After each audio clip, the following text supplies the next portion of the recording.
திராவிட முன்னேற்ற கழகத்தினுடைய ஆட்சியில், திராவிட மாடல் ஆட்சியில் இருக்கக்கூடிய இந்த பொதுப்பணித்துறை, நீர்வளத்துறை, ஆற்று பாதுகாப்பு திட்டம், இதில் மிகப்பெரிய அளவுக்கு ஊழல் முறைகேடுகள் நடந்து கொண்டு இருக்குது அப்படிங்கிறத நம்ம தொடர்ந்து செய்தியாக வெளியிட்டு வர்றோம்.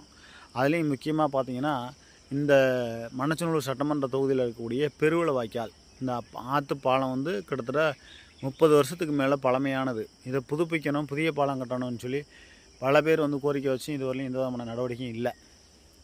ஆற்று பாதுகாப்பு திட்டத்தில் மிகப்பெரிய அளவுக்கு ஊழல் முறைகேடுகள் நடக்குது. அதுபோக வந்து ஆற்று பாதுகாப்பு திட்டத்தில் புதிய குமிழி கட்டுறேன் அப்படிங்கிற பேரில் தரமற்ற சிமெண்டு, தரமற்ற கம்பி இதில் கொண்டு இந்த வேலைகள் நடக்குது. இது எத்தனை காலத்துக்கு இந்த பாலம், குமிழி பாலம் நிற்கும்னா அந்த செயற்பொறியாளருக்கு தான் வெளிச்சம். இந்த பாலத்தை கட்டி சைடில் ஒழுங்காக இதுக்கு நேராக மண் அணைக்கணும்.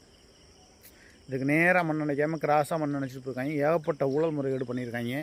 இந்த ஊழல் முறைகேடுகளை யார்